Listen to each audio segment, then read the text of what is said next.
What's up, everybody? Welcome back to the Keeper Chronicles. This week we got, just a whole lot to talk about. A very interesting week in our fantasy league. So let's get right into it. I have with me here, of course, the indisputable guest who doesn't go away. He's essentially a co-host, but he's still a feature on the podcast. It is your champion, Jacob Ambrose. Hey, everyone. And we are ready to talk about this week. Crazy week. Crazy week. If you can't tell, I'm a little depressed about it. Oh, man. Jacob, get us started. What do you want to talk about first? Well, I first just want to acknowledge this was the first week this year in our 8-man league that we all scored over 100 points. 8-man league, yeah. I mean, that's pretty crazy considering, like, we've had 200-point games in our league. One 200-point game, but I mean, there have been multiple weeks where it's 180s, 160s. Well, and like you look back, at least in my memory, previous years, it was like 100 is a low score. Right. Most games were right around that 125, 130. That 150 was a really solid number to hit. We made fun of Benton for his 53-point game, and Sam, I think, got a legitimate 64, trying. Right. Like, not like Benton Zombie Week in the middle of Gustavus starting two people who are on bye or something like that. Like, yes. it was a legit 64. Oh, man. I mean, that is... Yeah, it's just crazy how low our points have been. Right. Well, and Aside from Ross. that leads me to my next question for you. In the past, I feel like you look at your matchup and you're like, oh, man, I'm going up against this guy. So in the past, maybe Cooper Kupp during that unbelievable season, JT, Tyreek, CMC, Travis Kelce was a matchup nightmare just because he was so much better than all those tight ends. You could go on, like Justin Jefferson, whatever. Do you feel like there's anyone that's at that level where you're like, okay, I got to somehow make up this ground that this guy is always going to kind of go off for a big number? I mean, it seems a lot more sporadic this year, and we do only have the 4 data points, right, to kind of talk about the 4 weeks. Mm-hmm. I mean, like, yeah, you can't anticipate Juwan Jennings getting 46 points. Like, and he's not a guy who's going to repeat that. I feel like CD has been pretty productive. Derrick Henry's been productive. No? I think first week was a little rough. Saquon has finally, I think, stepped into juggernaut status. Okay. And which is funny because that first year he was in the league, I think Ross drafted him, and was that his ACL year? Maybe. Yeah. Okay. So he goes from injured to then he underperforms on the Giants. Yes. Year after year. And now he's finally on a good team. And it's like, oh, crap. Like, this guy, even when the Eagles don't do well, he did well last week. And, I mean, this week he slightly underperformed compared to the 33 points he got in week 3. But right. I feel like Saquon is one of those names that is making Ross's team good, as well as, honestly, Jalen Hurts. Oh, yeah. I mean, Jalen Hurts got 16 points this week, and that was like kind of subpar for him. Yeah, Sam knows all about the Jalen Hurts boom. Sam is still a little sensitive about that topic. He kind of felt like he should deserve Jalen since he's been his guy. Some brand loyalty, but didn't want to keep him. Yes, didn't want to keep him, but he felt like Jalen Hurts, he deserved him, and that Ross made a mistake by just not giving it to Sam. I don't know why. I don't know. What do you guys think? Leave some leave some comments. Who are the people that I'm forgetting that you are like kind of like afraid of in your matchup in your opponent? Let's talk about the matchups from week 4. A lot went down. And let's start with this was rivalry week, right, Luke? It was rivalry week. And so let's just start with that old rivalry of the season 1 championship rematch. Oh, I have the wrong. It's a new. Oh, which one? No, Sorry. it's fine. No, it's good. No. No. I put the rivalry week up, but I forgot that I had the week 3 on the bottom left of it. So, don't worry about that. I guess you just keep going. Okay, championship rematch from season 1, and I just feel like this matchup was not. It didn't even end up close. I know that David and the rebrand Revenge is dealing with some injury issues, but he couldn't take advantage of Josh Allen's subpar fantasy performance of 7 points. Yeah. That was a missed opportunity for sure. I mean, okay, so what do you think? Do you think Boompa's team is actually good? Or do you think he's a pretender?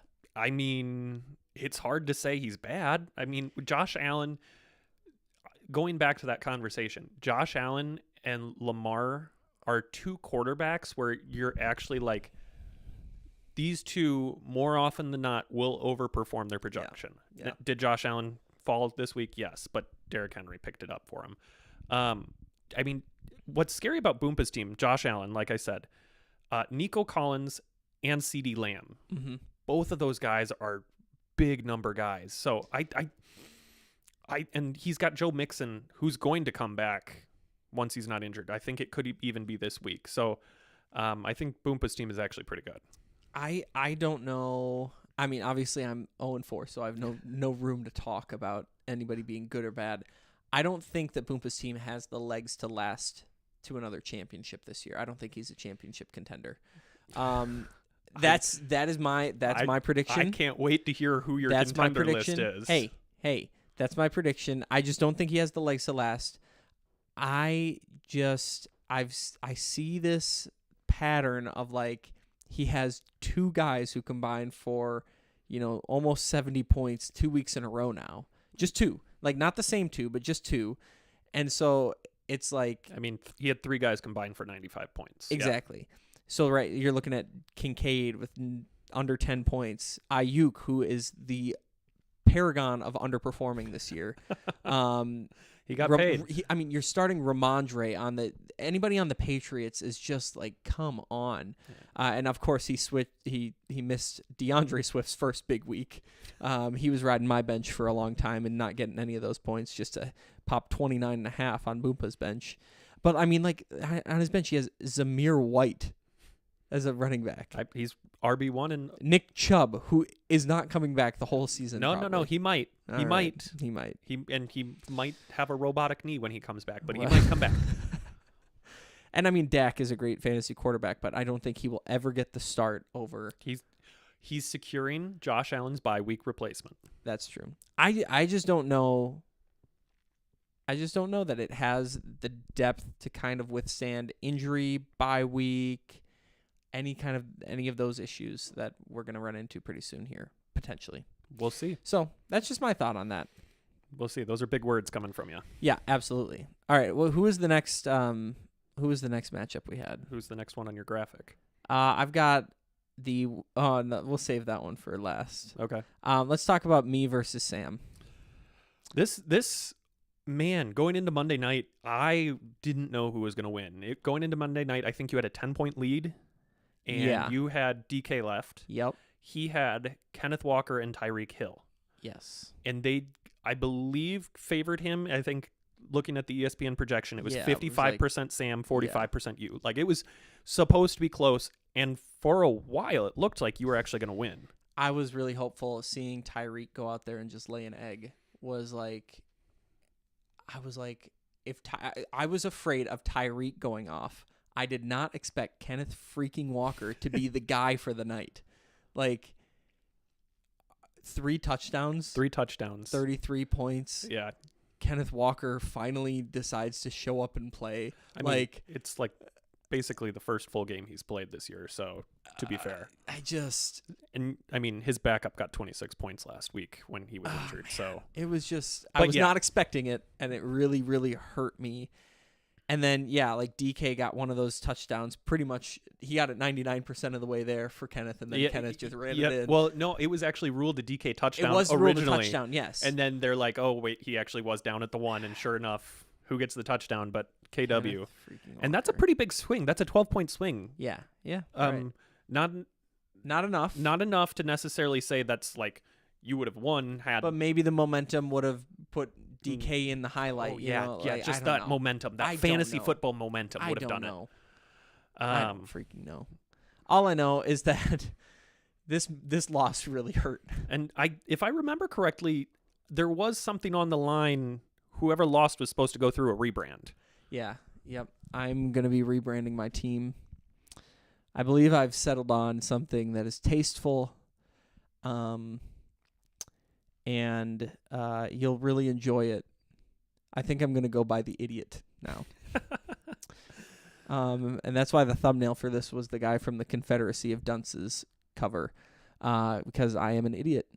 Okay. And I am going to rename my team that. And that's just going to be me this year. And if the idiot decides to pull out and Become an idiot savant? an idiot savant, you will be amazed with me. Okay. But I am the idiot from now on, and you'll see that reflected tomorrow. And I also have to just point out, your mismanagement of quarterbacks is almost legendary. First week, you go with Joe Burrow, which not a bad idea, other than the fact that historically, Joe Burrow is a bad week 1 quarterback. Oh, yeah.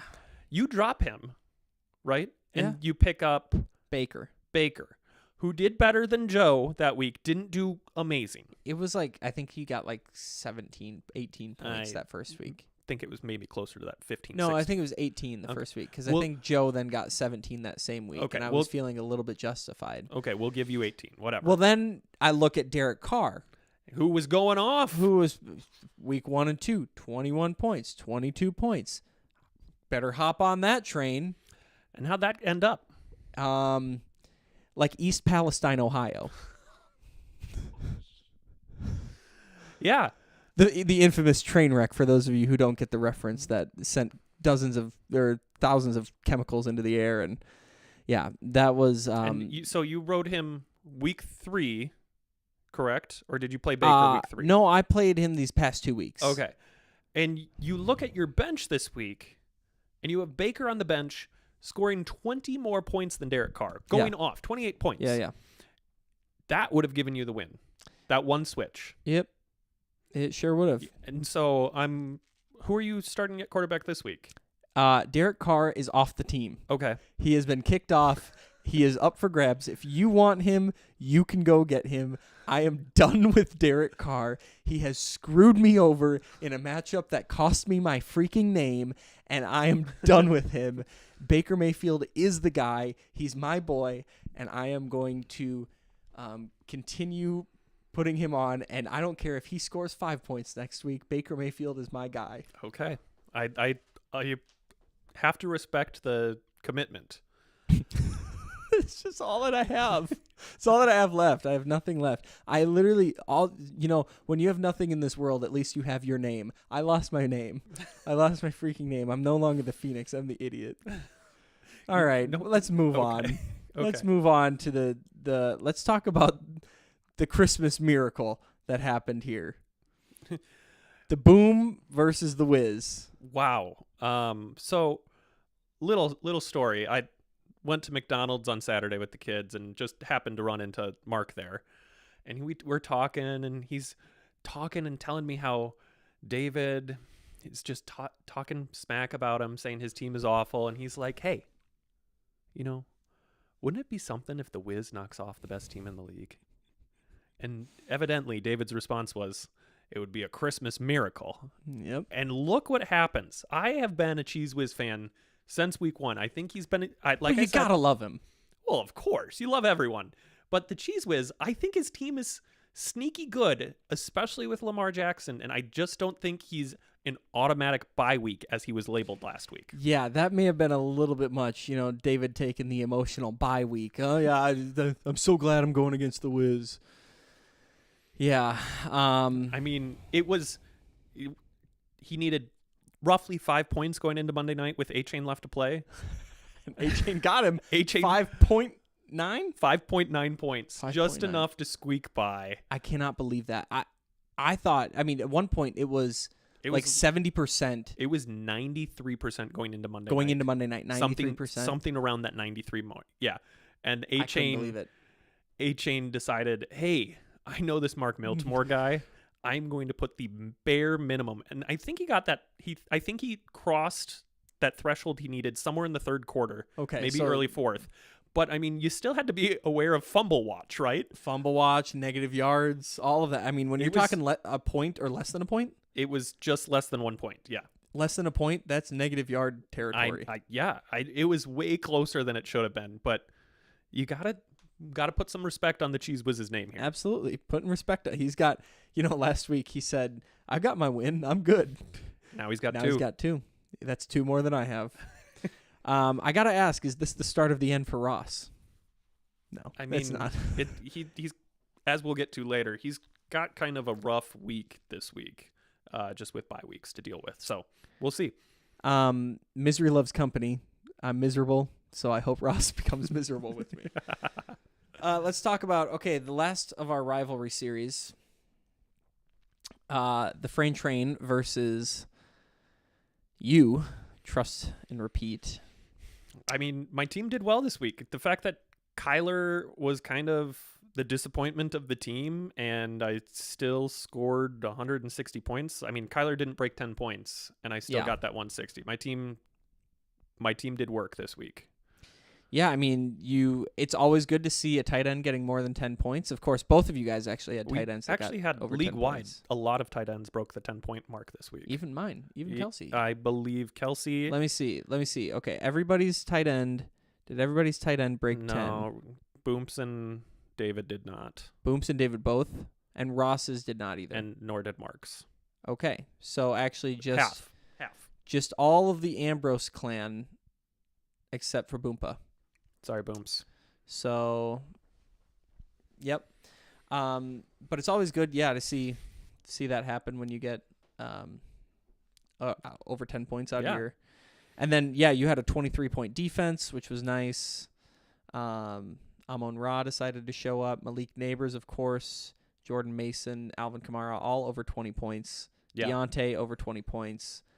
Yeah, pretty good. Your bench was a little rough, so you started all the right guys. I mean, I have two injured on the bench.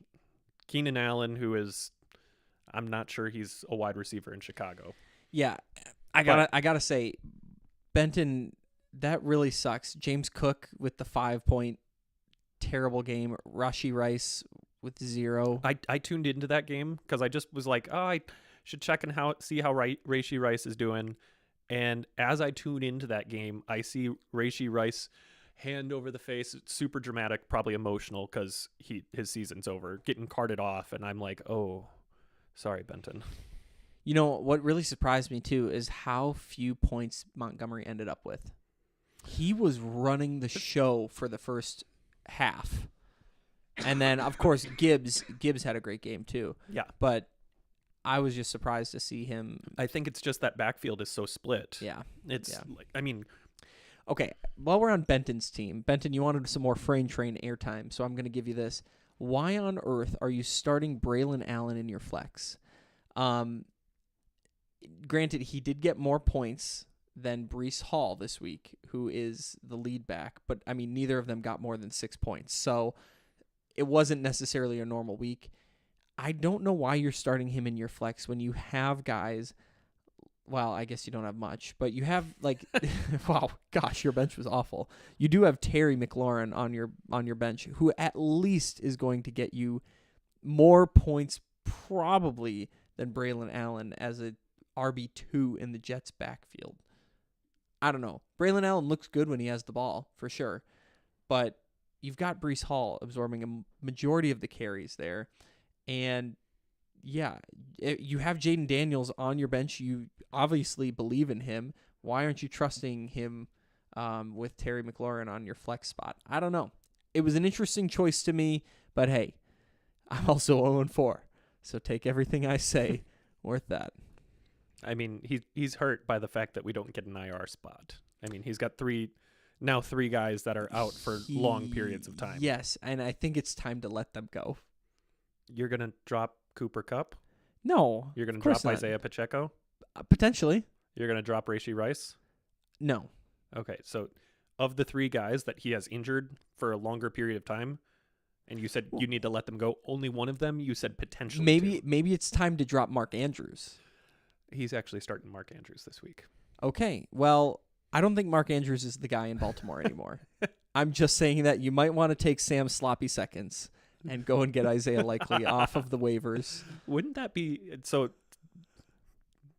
Preview to later segment, but they're actually going up against each other this week. Wouldn't it just be justice for Likely to go off and beat Sam? Totally. Totally. I think that, Benton, that is your move. Drop Mark Andrews. Pick up Likely just for the spite win. For the spite win. Also, I really don't think Mark Andrews is the guy anymore. I saw him in the game this weekend just absolutely brickhand it. Like, straight into his hands, and he just drops it. And, the commentators are like, oh, that's a Pro Bowl guy right there. He normally makes those catches. And it's just... So I got inside source. I got a friend who knows Mark Andrews' dad, actually works with him. Fun fact. Oh. People are wanting Mark Andrews to get traded to Arizona.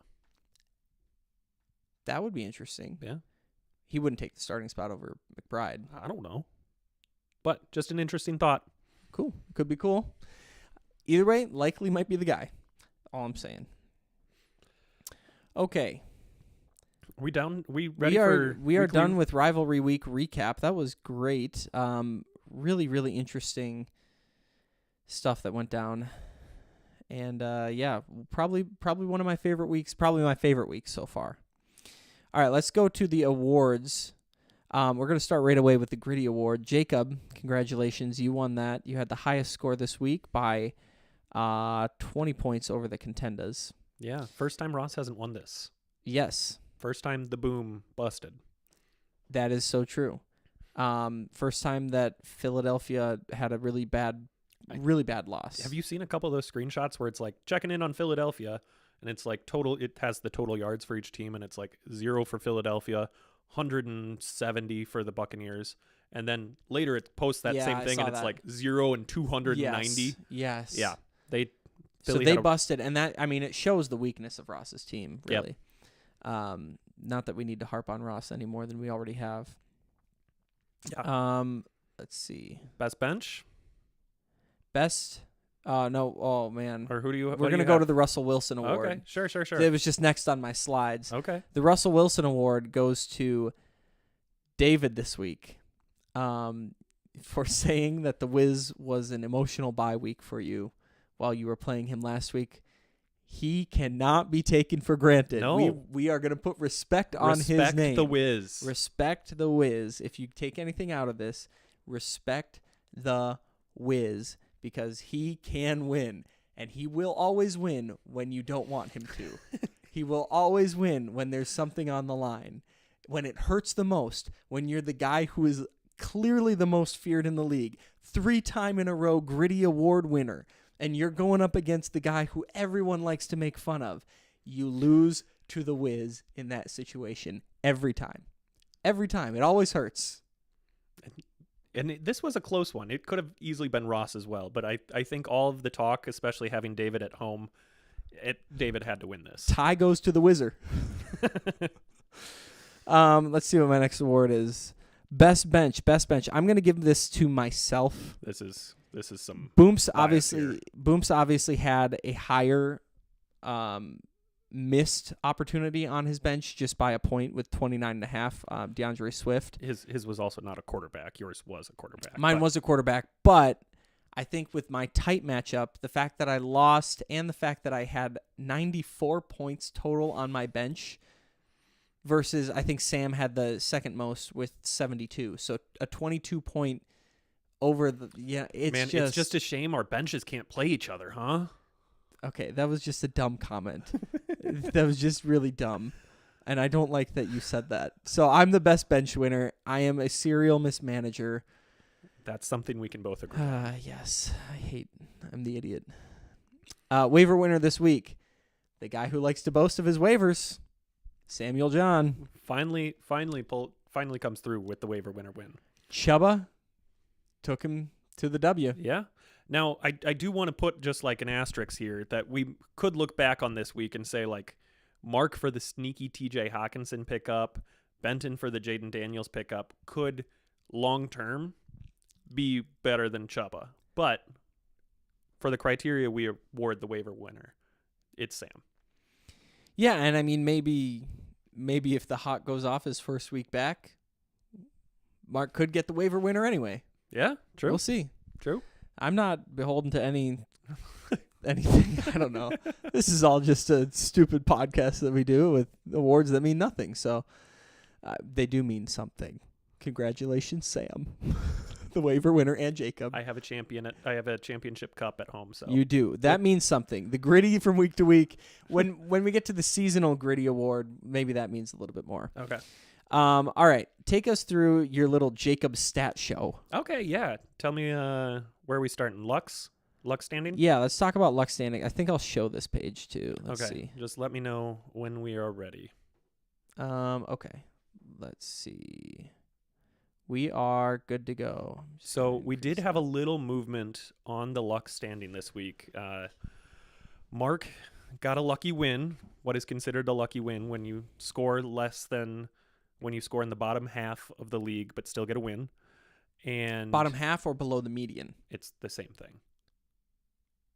The median is going to fall right between number 4 score and number 5. Yeah, okay, that makes sense. Yeah, so we had... Yes, I promise. Okay. So Mark had that lucky win. He joins David and I. David had an unlucky loss. He actually scored 4th highest, I believe, this week and went up against the contender, who is a force to be reckoned with. So we're now at 3 people with technically more luck than unluckiness. So just an interesting thing to keep track of throughout the year. Luke, you're still neutral. It feels like I'm unlucky, but it's just I'm bad. So actually, as we get further, you might be a little more unlucky than just this neutral. We'll keep going. But let's go to the positional power ranks that we're all familiar with, and I really think just mean nothing at this point. The curse of the 4 seed did continue. Yes, sir. Luke, you had the 4 seed again and lost against the 8th seed of all things. And guess what? The 4 seed this week goes against the 8th seed again. Ross versus David. So Ross, I'm the twins. I'm got to put a little watch on Ross, and it does not help that his Eagles are out this week. That is so true. There is a little bit of some assumptions being made. Ross does not currently have an active quarterback on his roster. Oh, snap. So I just assigned him the 11th best quarterback, and the 11th best, because the highest or the lowest quarterback everyone else had was 10. So I just gave him the next best. I don't know who that is. Okay. But just an interesting thing. We'll continue to watch this, but week 4, 3 of the 4 bottom 4 ranked teams won. Just 5, 8, and 7. 5, 8, and Boompa, Sam, and Mark. Yeah. Oh man. Hey, I gotta give you props. There's only one straight green line there. Well, thanks. Let's hope it continues. And there's one solid white line. It's just so fun to co-host with the guy who's so opposite of me.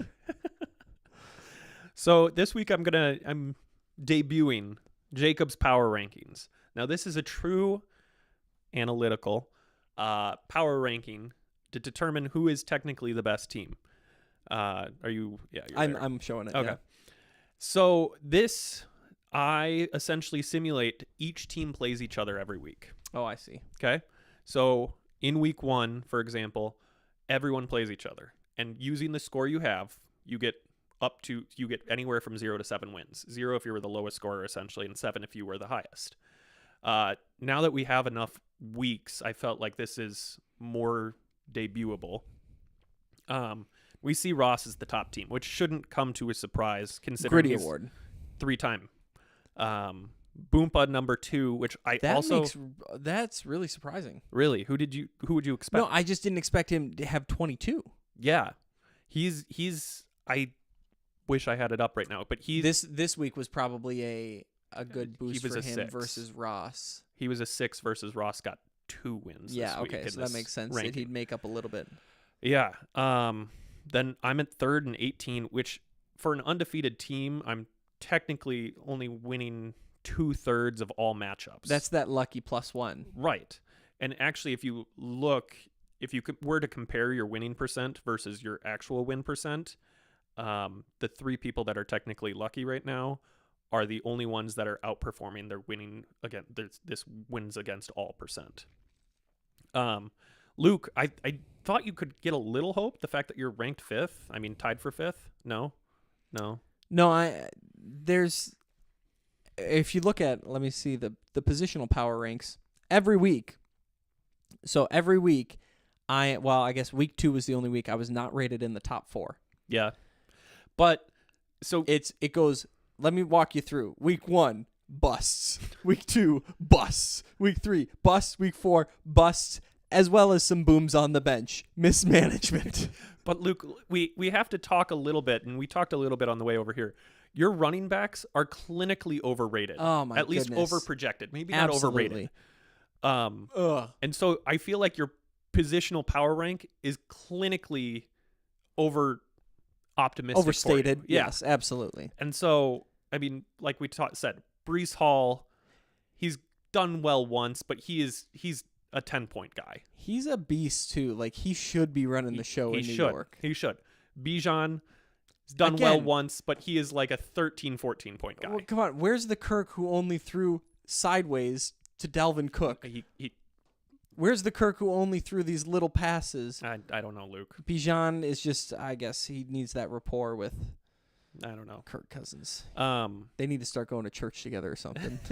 I heard if you go shopping with Kirk Cousins at Kohl's, he'll actually pay for your clothes with his Kohl cash. Well, he's got a lot of it. Yeah.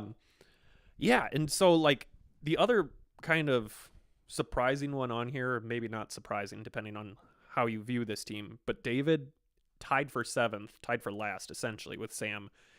Currently, if the playoffs started today, David is in the playoffs. He's 2-2. Yes, but he's because of his points scored or whatnot, he's got the tiebreaker to be the 4th seed. That is really interesting. He was lucky +2 before this week. Yes. So that makes sense there. Yes. But yeah, I think this is going to be... Yeah, his team is in shambles right now. His team is so in shambles. So that is really... It is really surprising that he is doing as well as he is. I don't know. He's got some wins against... His 2 wins are against Wiz and Romness, so... Put respect on the name. Put respect on the name. But not the Romness name. No. Sam, I thought you were you told me last week you were rebranding and then you didn't, and now I'm just not sure what to make. And well, he won the matchup, so he doesn't have to rebrand. Yeah, but I thought he wanted to. He also told me he wanted to get rid of... He asked me, who could I give him for Tyreek Hill? I offered him a trade, and he said, no way, bad trade. It was Garrett Wilson for Tyreek Hill straight up. That's more upside for Sam than you, I think. Well, he said no. Huh? Yeah. And just again to note, this wins against all. 28 total games played for each team in this scenario, in case you're wanting to double check my math. But I think this is actually a pretty good power ranking and something to watch going forward. Yeah, it's a really fun metric. I'm glad that you are doing that. Yeah. Putting those big pharma skills to work. Oh, man. Well... did we preview the matchups for this upcoming week? We have not yet. We've kind of do that. We've glanced on some, but I think we should preview now. Oh yeah, okay. So full on Boom versus the rebrand revenge Thanos. Still Thanos. Battle of the Twins for womb supremacy here. I love it. Ross, if you didn't know this about David, he had like an underdeveloped foot because Ross stomped on him in the womb so much, was like standing on his leg. Yeah. Like he had like a club foot that he had like surgery on. So he still has like, I think his left foot is like less. Ross was standing on David's leg in the womb and it prevented its development. Wow. So okay. There's always been this kind of weird like rivalry between David really is trying, not really, but we'll see who wins between them. Like you said, Ross has a lot of points missing. Like I said, again, he does not have an active quarterback on the roster. And he didn't move for one in the waivers? No, I didn't see even a failed claim. Maybe I'm wrong. I didn't look that closely. We didn't even talk about waivers. No, we didn't, but that's okay. Yeah, it's fine. Sam did want some airtime on his waiver claims. We'll talk about him next week. Okay. Yeah, Ross doesn't currently have a quarterback, and depending on the way injuries fall, he might be short a running back too. Looks like it's time to trade Ross for something.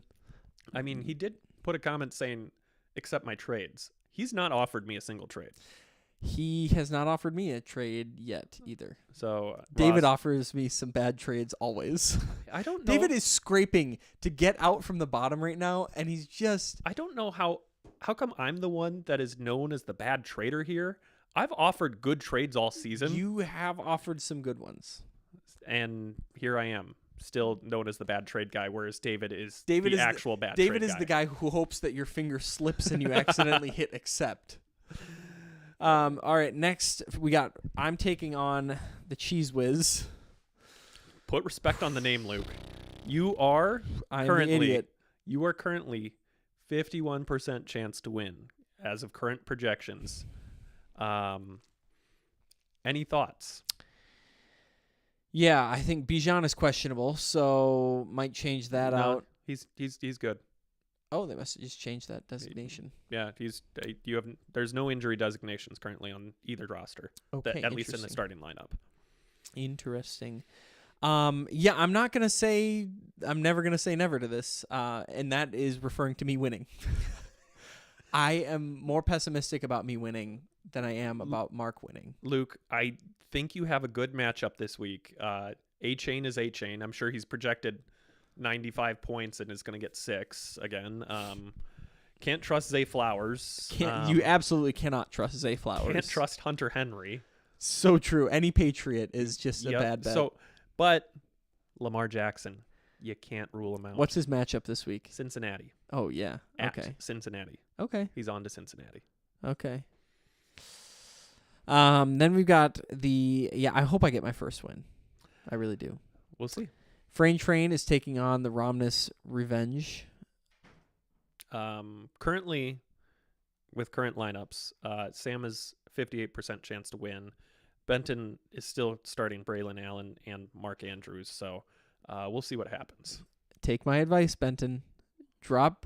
You don't have to drop Braylon Allen. Just drop Mark Andrews. Do me a favor, please. I don't want to see you get hurt again. And I don't think that anybody's going to rush to the waivers to get Mark Andrews, which is, again, a wild statement to say.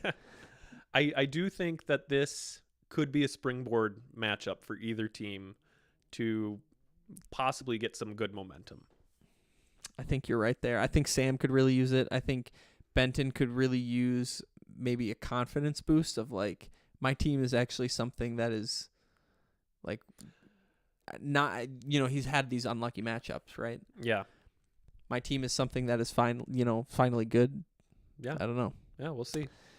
And then we've got, of course, coming off of this week, the two top scorers. Yeah. Contendas versus you.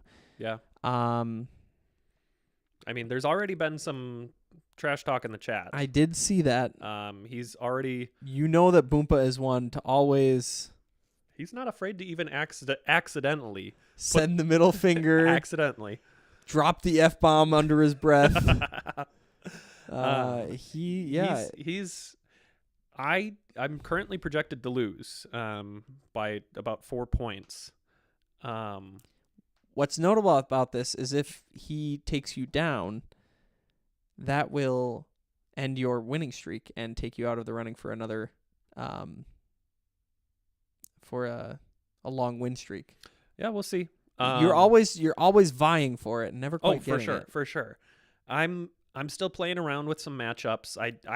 I feel like I have some bad matchups this week player-wise that I'm trying to just kind of work around, hence Brock Purdy starting over Kyler Murray. But we'll see.